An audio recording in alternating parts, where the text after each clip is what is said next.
மகிமைப்படுவதாக. இந்த அருமையான நல்ல காலை வேளையில உங்களை சந்திக்கிறதுல மிக்க மகிழ்ச்சி அடைகிறேன். கர்த்தருடைய மாறாத அன்பும் அவருடைய இரக்கமும் கிருபையும் உங்களையும் உங்கள் குடும்பத்தையும் நடத்துவார் என்று சொல்லி நான் அன்போடு கூட உங்களை வாழ்த்துகிறேன். கர்த்தருடைய வார்த்தைக்கு நேராய் கடந்து போவோம். எங்கள் அன்புள்ள ஆண்டவரே, உங்களுடைய வார்த்தைகளை ஆசீர்வதித்தாங்க. ஆவியானவர் ஆண்டவரே அதை எங்களுக்கு வெளிப்படுத்தி தர வேண்டுமாய் செபிக்கிறோம். நம்முடைய வல்லமையுள்ள கரத்துக்குள்ளே எங்களை ஒப்புக் கொடுக்கிறோம். இயேசுவின் நாமத்தில் செபிக்கிறோம் நல்ல பிதாவே, ஆமென். நாம் மறுபடியும் ஒரு புதிய வாரத்துக்குள்ளே கடந்து வந்திருக்கிறோம்.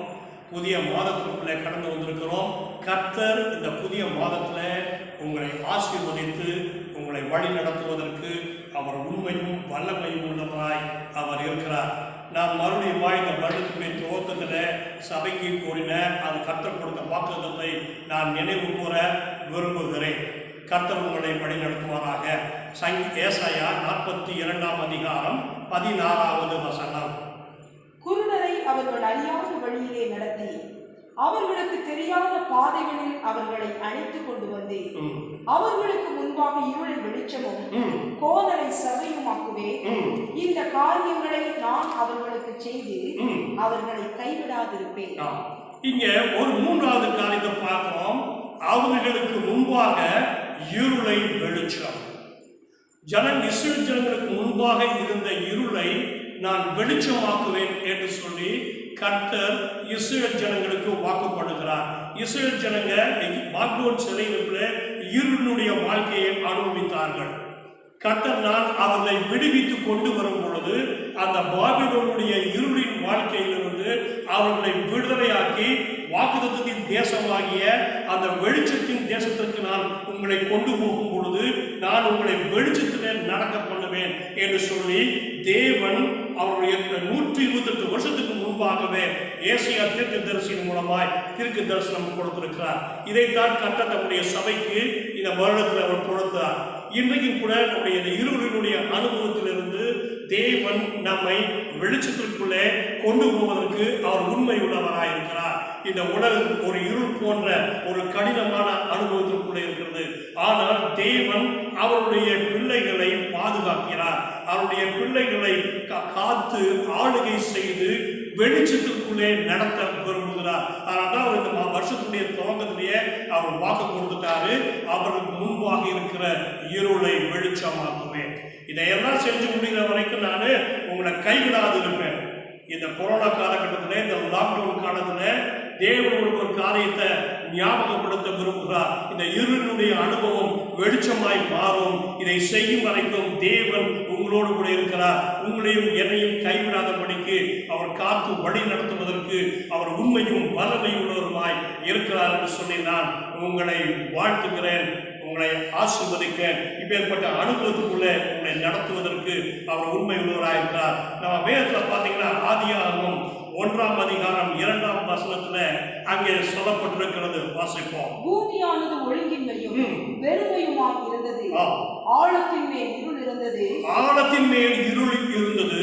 தேவ ஆவியானவர் ஜலத்தின் மேல் அசைவாடி கொண்டிருந்தார். தேவ ஆவியானவர் ஜலத்தின் மேலே அசைவாடி கொண்டிருந்தார்.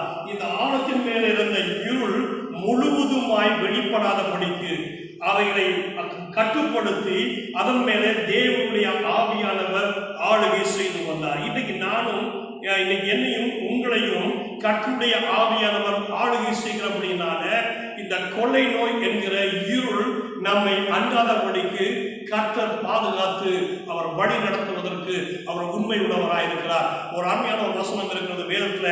சங்கீதம் 145ஆம் சங்கீதம் 17வது வசனம் இப்படி ஆய் சொல்லுகிறது, அவர் தமது வழிகளில் எல்லாம் நீதி உள்ளவர். இங்க வேதம் சொல்லுகிறது, சங்கீதக்காரன் அழகாக தேவனை புரிந்து வைத்திருக்கிறார்.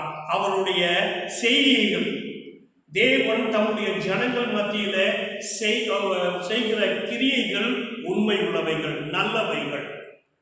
மாத்திரமல்ல, அவர் அங்கே சொல்கிறார் தமது கிரியையில் எல்லாம் கிருபை உள்ளவருமாய் இருக்கிறார். தேவனுடைய கிரியை, ஆண்டவருடைய பிள்ளைகளுடைய வாழ்க்கையில என்னென்ன ஒரு சின்ன காரியம் செஞ்சாலும் அதிலே தம்முடைய கிருபையை அவர் விளங்க பண்ணுகிறவராக இருக்கிறார். பிரியமானவர்களே, இந்த நாட்களில் நாம் ஒவ்வொரு நாளும் தேவனுடைய கிருபையை நாம் காத்துக்கொள்வோம், அதை உணர்வோம். பிரியமானவர்களே, தேவனுடைய கிருபையை உணரும் பொழுது தேவன் நம்மை வெளிச்சத்திலே நடத்தி கொண்டு இருக்கிறதை நாம் உணர்வோம். யோபு பக்தன் இப்படியாய் சொல்லுகிறார். 29ஆம் அதிகாரம் 3ஆம் வசனத்தில் அவர் சொல்லுகிறார். வாசிப்போம். அப்பொழுது அவர் தீபம் என் தலையின் மேல் பிரகாசித்தது, அவர் அருளின வெளிச்சத்தினால் இருளை கடந்து போனது. அப்ப இங்க சொல்றாரு, அப்போது எப்ப இந்த பிரச்சனை வந்தப்ப எல்லாம் இல்லைங்க, அதுக்கு முன்னாடியே எங்க அவங்க பிள்ளைங்க இறந்து போனது, அவங்க ஆஸ்தியெல்லாம் இழந்து போனது, பருக்களால பாதிக்கப்பட்டது, இந்த நிலைமையை பற்றி சொல்லல. பிகினிங், இதுக்கு முன்னாடி இருந்த ஒரு நிலைமையை அங்க சொல்றாரு. அப்போ ஒரு வாழ்க்கையில இருள் வந்தது. ஆனால் யோபு பக்தன் அழகா சொல்றாரு, அப்ப அவர் தீபம் என் தலையின் மேல இருந்துச்சு. அவர் தலையின் மேல இருந்து அவர் அருளின வெளிச்சத்தினாலே இருளை கடந்து போனேன். கர்த்தருடைய ஜனம் இருளை கடந்து போக வேண்டும். தேவன் அதை விரும்புகிறார். சங்கீதக்காரன் அந்த 23ஆம் சங்கீதத்தில் சொல்றான், மரண இருளின் பள்ளத்தாக்கிலே நடந்தார், நான் நடக்க வேண்டும். இருளுடைய அனுபவத்தில் நாம் நடக்கும் பொழுது அதனுடைய முடிவில வெளிச்சத்தை பார்ப்போம். அல்லேலூயா. கர்த்தர் இவ்வளவு நல்ல தேவன். சங்கீதக்காரன் நன்றாக அவன் அறிந்திருந்தான். யோபு சொல்றான், அப்ப அந்த தேவனுடைய வெளிச்சம் என் மேல இருந்துச்சு. பிரியமானவர்களே, தேவனுடைய வார்த்தை என்கிற வெளிச்சம் நமக்குள்ள இருக்கும்போது அந்த இருளை கடந்து போகும். ஆவியானவர் என்கிற வெளிச்சம் நமக்குள்ளே இருக்கும் பொழுது நாம் இருளை கடந்து போவோம்.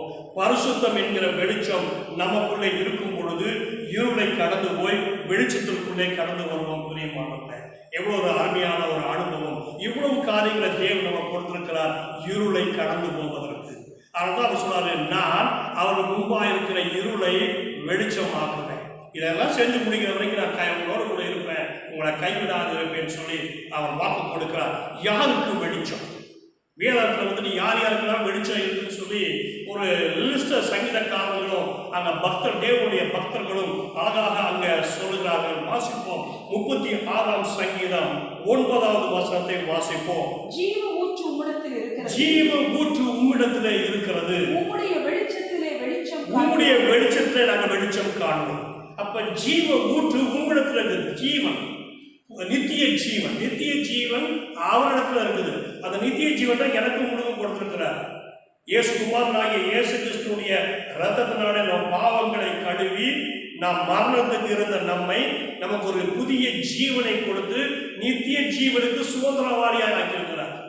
இந்த நித்திய ஜீவனுக்குரிய அந்த சுதந்திரவாளியுடைய அந்த அனுபவம் என்னை அவருடைய முகத்துடைய வெளிச்சத்துக்குள்ளே நடக்கும். எவ்வளவு அருமையான ஒரு அனுபவம். சங்கீதக்காரர் அன்னைக்கே அவர் நல்லா அவரை அனுபவிச்சு வச்சிருக்காருங்க. உம்முடைய வெளிச்சத்துல நாங்கள் என்ன பண்றோம்? வெளிச்சத்தை பார்ப்போம். தேவன் தம்முடைய வெளிச்சத்திற்குள்ளே அவரை நடத்துவாங்க. சங்கீதக்காரர் நடத்துறதுனால சொல்ல என்ன சொல்றாருன்னா, நான் போயிட்டு கடலுடைய அடியில போய் ஆழத்துல போய் உட்கார்ந்தாலும் அந்த இருளு கூட என்ன ஆகாதா, அந்தகாரப்படாது, உங்களுடைய வெளிச்சம் இருக்கும். அவருடைய பிள்ளைகளுடைய வாழ்க்கையில அந்த வெளிச்சத்தை யாராலும் மூட முடியாது. பிரியமா, இந்த உலகத்துல இருளுக்கும் வெளிச்சத்துக்கும் எப்பவுமே ஒரு போராட்டம். யார் அதை ஓவர்டேக் பண்றது? ஆண்டோடைய பிள்ளைங்க ஆண்டோட கூட இணைந்து நடந்தா இருளை நாம் மேற்கொள்வோம். அதனால இவங்க என்ன சொன்னாங்க, நான் ஜீவ ஊற்று எனக்குள்ள இருக்கிறது, உடைய சமூகத்துக்கு நான் வரும்போதெல்லாம் அந்த நித்திய ஜீவனுடைய அனுபவம் எனக்குள்ள ஆளுகை செய்து அவனுடைய முகத்துடைய வெளிச்சத்தில் நான் நடப்பேன் அப்படின்னு சொல்லி அழகா சொல்றாங்க. 56ஆம் சங்கீதம் 13வது வசனம் இப்படியாய் சொல்லுகிறது, நான் தேவனுக்கு முன்பாக ஜீவனுள்ளவருடைய வெளிச்சத்திலே நடக்கும்படி நீர் என் ஆத்துமாவை மரணத்துக்கும் என் கால்களை இடறுதலுக்கும் தப்புவியாதிருப்பீரோ. பாருங்க, நான் என் ஆத்துமா இருளுக்குள்ள போகாதபடிக்கு நான் வெளிச்சத்துல நடப்பதற்கு என்னை காப்பாற்றுவீங்க அப்படின்னு சொல்றான். தேவன் தன்னுடைய பிள்ளைகளுடைய ஆத்துமா இருளில் போகிறதுக்கு என்னைக்குமே அனுமதிக்க மாட்டார். அதனால இந்த சங்கீதக்காரர் சொல்றார், நான் தேவனுக்கு முன்பாக, கர்த்தருடைய ஜனம் தேவனுக்கு முன்னாடி நீங்க இருந்தீங்கன்னா, தேவனுடைய சமூகத்துக்கு முன்னாடி எப்பவுமே இருந்தீங்கன்னா உங்க வாழ்க்கையில வெளிச்சத்தையே நீங்க நடப்பீங்க. உங்கள் ஆத்துமா இருளுக்குள்ள போயிடாது. சாத்தான் இருளுக்குள்ள கூட கொண்டு போய் தரணும்னு சொல்லி பிரயாசப்பட்டால் அவன் தோற்று போயிடுவான். தெரியுமா? அப்ப தேவனுக்கு முன்பாக, தேவ சமூகத்துக்கு முன்பாக, மோசே தேவ சமூகத்துக்கு போய் முன்பாக போய் நின்றான். சிநேகிதனை போல பேசணும், முகமுகமாய் பேசணும், இன் ஃப்ரண்ட் ஆஃப் காட். இன்னைக்கு நானும் நீங்களும் தேவ சமூகத்தில் அவர் சமூகத்துக்கு முன்பாக நிற்கும் பொழுது தேவன் நம்மை வெளிச்சத்தில் நடக்க அவர் உண்மை உள்ளவராக இருக்கிறார். வாசிப்போம் 89ஆம் சங்கீதம் 15வது வசனம். கம்பீர சத்தத்தை அறியும் ஜனங்கள் வாக்கியம் உள்ளவர்கள் கர்த்தாவே அவர்கள் உம்முடைய முகத்தின் வெளிச்சத்தில் நடப்பார்கள். கம்பீர சத்தத்தை அறியும் ஜனங்கள் ஆசீர்வதிக்கப்பட்டவர்கள், சந்தோஷமானவர்கள். வாக்கியம் உள்ளவர்களுக்கு எபிரேய மொழியாக்க என்ன சொல்றதுன்னா ஆசீர்வதிக்கப்பட்டவங்க, சந்தோஷமானவங்க. ஏன்னா எபிரேய மொழியாக்க என்ன சொல்றதுன்னா வெட்கப்படாம துதிக்கிறவங்க. யாரெல்லாம் தேவனை வெட்கப்படாம சந்தோஷமாய் துதிக்கிறார்களோ அவர்கள் ஆசீர்வதிக்கப்பட்டவர்கள். அவர்கள் என்ன பண்ணுவாங்கன்னா அவருடைய முகத்தினுடைய வெளிச்சத்தில் நடப்பாங்க. சூரிய வெளிச்சத்துல இல்லை, இந்த எல்இடி லைட் வெளிச்சத்துல எல்லாம் இல்லைங்க, லேந்தர் வெளிச்சத்துல இல்லை, கர்த்தருடைய யாரெல்லாம் உண்மையாய் சந்தோஷமாய் தேவனை துதிக்கிறார்களோ அவர்கள் தேவனுடைய நேரடி அவருடைய முகத்தினுடைய வெளிச்சத்தில் நடப்பாங்க. அதனால தான் அந்த எபிரேய வார்த்தையில ஒரு வார்த்தை சொல்லுது, ஜெகோவா ஓர் அப்படின்னு சொல்லிட்டு, அவர் வெளிச்சத்தினாலே ஜனங்களை பிரகாசிக்க பண்ணுகிற தேவன். இன்னைக்கு என்னையும் உங்களையும் அவர் தன்னுடைய முகத்தினுடைய வெளிச்சத்துல பிரகாசிக்க பண்ணுகிறார். இருள் நம்மை கவ்வாதபடிக்கு அவருடைய வெளிச்சம் நம்மை பிரகாசிக்க பண்ணுகிறது. வாசிப்போம் 98ஆம் சங்கீதம் 6வது வசனம். அதனால தான் சொன்னாங்க, ராஜாக்களுக்கு ராஜாவுடைய சமூகத்துல நான் பூரிக்கையிலோடு கூட ஆனந்த சத்தமாய் நான் ஆர்ப்பரிப்பேன். அப்ப தேவனை ஆர்ப்பரிக்கிறதுக்கு, ஒரு துதிக்கிறதுக்கு ஒரு ஆனந்தம் வேணுங்க, ஒரு சந்தோஷம் வேணுங்க. தேவனை நம்ம ஆராதிக்கும் போது சந்தோஷமா ஆராதிச்சு பாருங்க, அவருடைய முகத்தினுடைய வெளிச்சம் நம்மை பிரகாசிக்க பண்ணும். பிரியமாக இருள் வராது, பயம் வராது. இருளில் பயம் இருக்கு, கலக்கம் இருக்கு, வேதனை இருக்குது, அவநம்பிக்கை இருக்குது, தவறான முடிவுகள் இருக்கு. அதெல்லாம் கர்த்தருடைய பிள்ளைகளுக்கு வராது. இந்த நாட்களில் யாரும் தவறான முடிவுகள் எடுக்கிறாங்க, ஆனால் கர்த்தருடைய பிள்ளைகளுக்கு அப்படி இல்லை. ஏன்னா கர்த்தருடைய பிள்ளைகள் அவருடைய முகத்தினுடைய வெளிச்சத்தினாலே பிரகாசிக்கப்படுகிறார்கள். அவர்கள் இருளில் இருந்து அவர்களை வெளிச்சத்துக்கு அவர் கொண்டு வந்திருக்கிறார். எவ்வளவு ஒரு அருமையான தேவன் நம்மை வழி நடத்துவதற்கு. வாசிப்போம் 97ஆம் சங்கீதம் 11வது வசனத்தை வாசிப்போம். நீதிமானுக்காக வெளிச்சமும், நீதிமான்களுக்கு வெளிச்சம், செம்மையான இருதயத்தாருக்காக மகிழ்ச்சியும், செம்மையான இருதயத்தாருக்கு மகிழ்ச்சியும் விதைக்கப்பட்டிருக்கிறது. அது பூமியில விதைச்சிருக்கிறாங்க. எப்படி ஒரு விதைய பூமியில விதைக்கிற மாதிரி நீதிமான்களுக்கு வெளிச்சம் விதைக்கப்பட்டிருக்குது. ஒரு விதைக்கப்பட்ட அந்த விதை என்ன பண்ணுமா, அது செடியா மரமா வளர்ந்து பலன் கொடுக்கும். அப்ப நீதிமான்களுடைய வாழ்க்கையில இந்த வெளிச்சம் பலன் கொடுக்கும். நீதிமான் யாருன்னா செம்மையான, சரியான காரியத்தை சரியாய் செய்கிறவன், வழி தப்பி நடக்க மாட்டான். தேவன் வகுத்த வழியில, தேவன் நியமித்த தேவனுடைய வார்த்தையின் வழியில நடக்கிறவன் நீதிமான். அதனால தேவன் நம்மை இயேசு ரத்தத்தினால் நம்மை கழுவி நம்மை நீதிமான்களாக்கியிருக்கிறார். இந்த நீதிமான்களாக்கின பிள்ளைகளுக்கு தேவன் என்ன பண்ணிருக்காரு, வெளிச்சத்தை விதைத்து வைத்திருக்கிறார். அந்த வெளிச்சம் ஆசீர்வாதத்துடைய அனுபவம். நானும் நீங்களும் அந்த ஆசீர்வாதத்துடைய அனுபவத்தை சுதந்திரிக்கும்படிக்கு நம்மை வைத்திருக்கிறார். இந்த நாட்களில் இருக்கிற உலகத்தை ஆண்டு கொண்டிருக்கிற அந்த காரூர் கர்த்தருடைய ஜனங்களை மேற்கொள்ளாது. கோசோன் நாட்டில் கர்த்தருடைய ஜனங்களுக்கு வெளிச்சம் இருந்தது. அந்த 3 நாட்கள் எகிப்துல தடவிக்கிட்டு கூட ஏறவில்லை. எங்கெங்க எப்படிலாம் உட்கார்ந்தாலும் அப்படியே உட்கார்ந்துட்டோம். நீங்க யாத்திராங்க 10ஆம் அதிகாரத்தில் வாட்சி பாருங்க, 3 நாள் எகிப்துல காரூர்.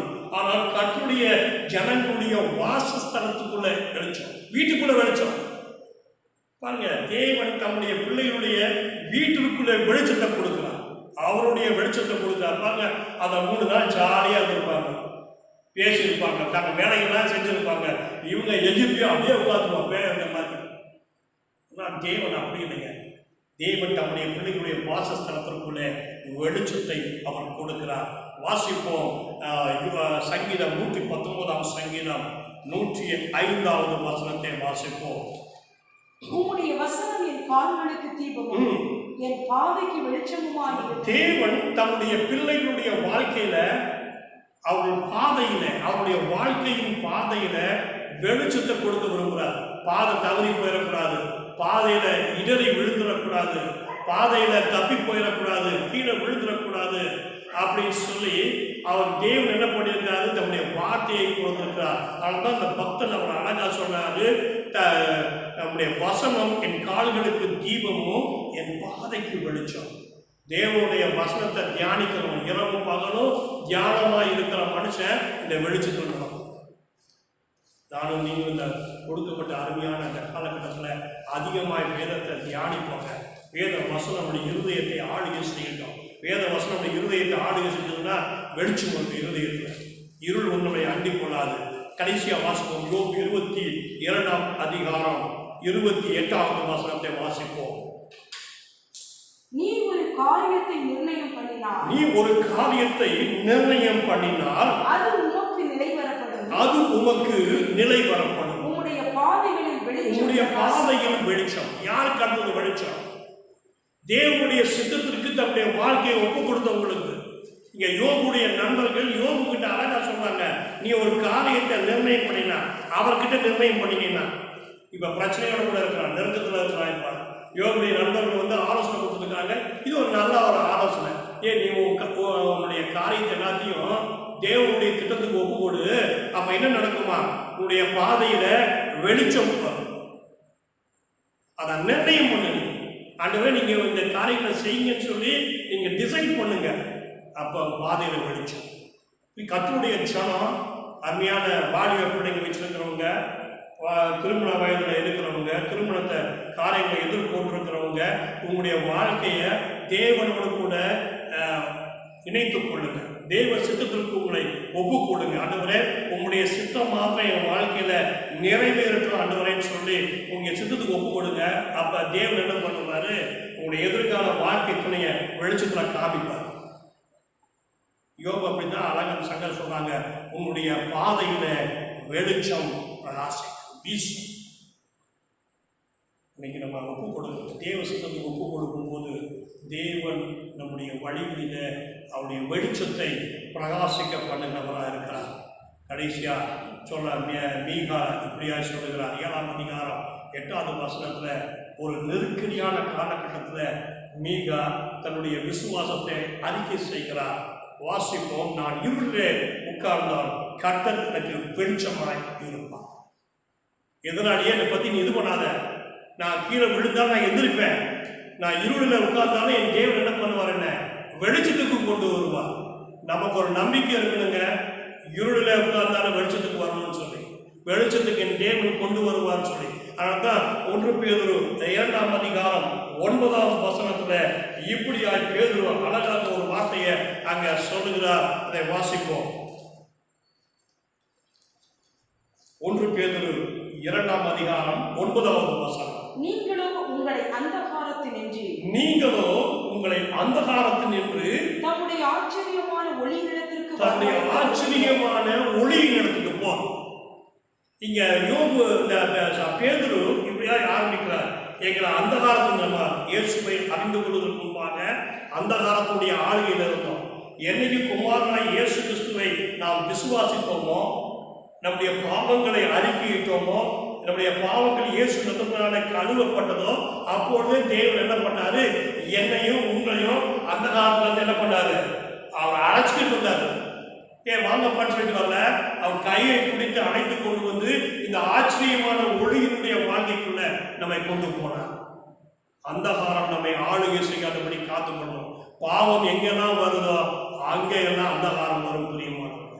பாவம் வரும்பொழுது வெளிச்சம் குன்றி போகும் பிரியமானவர்களே.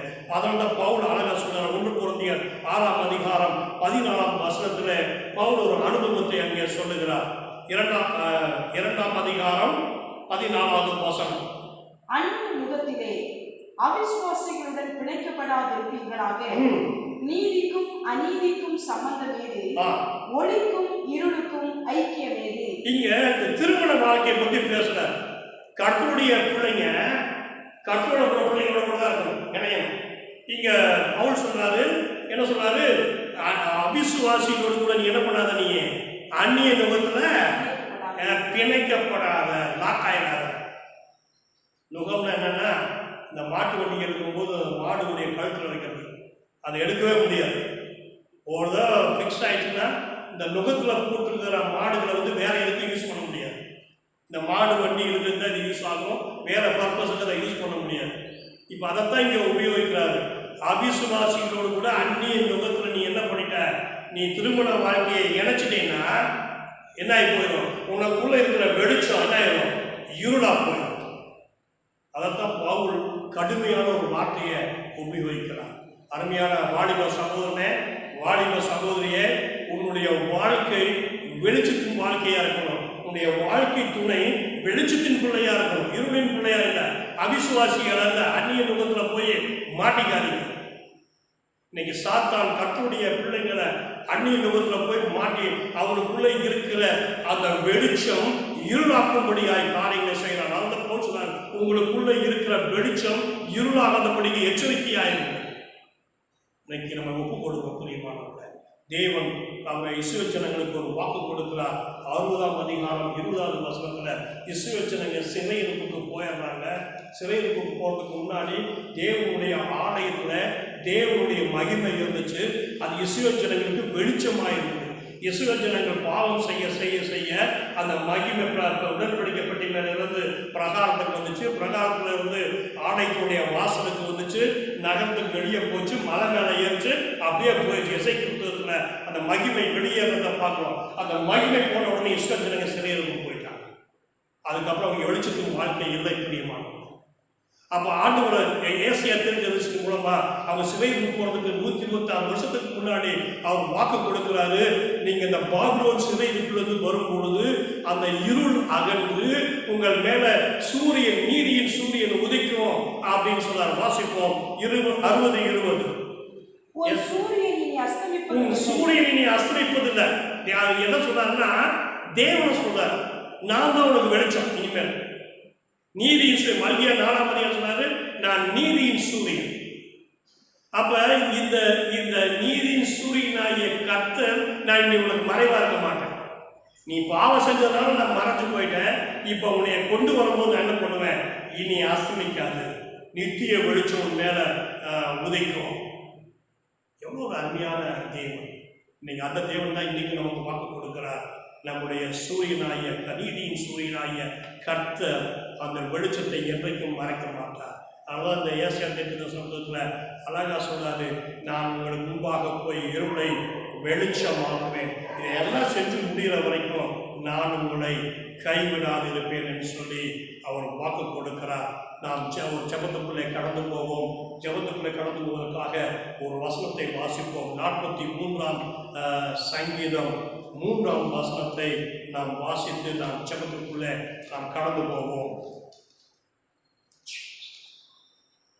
உமது வெளிச்சத்தையும் உமது சத்தியத்தையும் அனுப்பியருளும், அவைகள் என்னை நடத்தி உமது பரிசுத்த பர்வதத்திற்கும் உமது வாசஸ்தலங்களுக்கும் என்னை கொண்டு போவதாக. நீங்கள் அன்புள்ள ஆண்டவரே, இந்த வார்த்தைக்காக ஸ்தோத்திரம் ஆண்டவரே. உங்களுடைய வெளிச்சத்தையும் உடைய சத்தியத்தையும் எங்களுக்கு அனுப்பியது. அப்பொழுது நாங்கள் உடைய வாசஸ்தலத்துக்கு நேராக நாங்கள் கடந்து வருவோம். இந்த கடுமையான அந்த நாட்களில் எங்கள் தேவன் இருளிலிருந்து வெளிச்சத்துக்கு கொண்டு தேவன் எங்களை வெளிச்சத்துக்குள்ளே நடத்த வேண்டும் ஆச்சரியம். இருளுடைய ஆளுகைகள், அவநம்பிக்கைகள், பயங்கள், இந்த கொள்ளை நோயை கொடுத்ததான பீதிகள் எல்லாம் எங்களை விட்டு அகன்று போவதாக. ஆண்டவரே, உங்களுடைய வெளிச்சம் எங்களை ஆளுகை செய்வதாக. உங்களுடைய வெளிச்சம் எங்கள் மேலே பிரகாசிப்பதாக. ஆண்டவரே, உங்களுடைய வெளிச்சத்துள்ள நாங்கள் நடக்க எங்களுக்கு உதவி செய்யுங்க. உங்களுடைய ஆவியானவர் எங்களை வெளிச்சத்துக்குள்ள நடத்துங்க. உங்களுடைய வார்த்தை எங்களை வெளிச்சத்துக்குள்ள நடத்துவதாக. உங்களுடைய பரிசுத்தம் எங்களை வெளிச்சத்துக்குள்ள நடத்த வேண்டுமாய் நாங்கள் செபிக்கிறோம். ஆண்டவரே கர்த்தாவே, உடைய வல்லமையுள்ள கரத்துக்குள்ள ஆண்டவரே உடைய ஜனங்களை ஒப்புக் கொடுக்கிறேன். இந்த மாதம் ஆண்டவரே அந்த போசோர் நாட்டில் இஸ்ரவேல் ஜனங்களுடைய வாசஸ்தலத்திற்குள்ளே வெளிச்சம் இருந்தது போல ஆண்டவரே உம்முடைய ஜனங்களுடைய வாசஸ்தலத்திற்குள்ளே உம்முடைய முகத்தினுடைய வெளிச்சம் விதைக்கப்படுவதாக, அது பலன் கொடுப்பதாக, அது ஆசீர்வாதத்திற்கு ஊடாய் அவர்களை நடத்தி செல்ல வேண்டுமா நான் ஜெபிக்கிறேன். ஆண்டவரே, ஒவ்வொருவரையும் நான் பிதா குமாரன் பரிசுத்தாவின் நாமத்தினாலே அவர்களை ஆசீர்வதிக்கிறேன். வெளிச்சத்திற்குள்ளாய் அவர்களை ஒப்புக் கொடுக்கிறேன். இயேசுவின் நாமத்தில் ஜெபிக்கிறேன் நல்ல பிதாவே, ஆமென். என் ஆத்மாவே கர்த்தரை ஸ்தோத்திரி, என் முழுவதுமே பரிசுத்த நாமத்தை ஸ்தோத்திரி. என் ஆத்மாவே கர்த்தரை ஸ்தோத்திரி, அவர் செய்த சகல உபகாரங்களையும் மறவாதே. ஆமென். நம்முடைய கர்த்தராகிய இயேசு கிறிஸ்துவின் கிருபையும் பிதாவுடைய அன்பும் பரிசுத்தாவுடைய அன்போடைய ஐக்கியமும் சதா காலம் நடுவில் கூட இருப்பதாக. ஆமென், ஆமென். கர்த்தர் உங்களை ஆசீர்வதிப்பாராக. ஆமென்.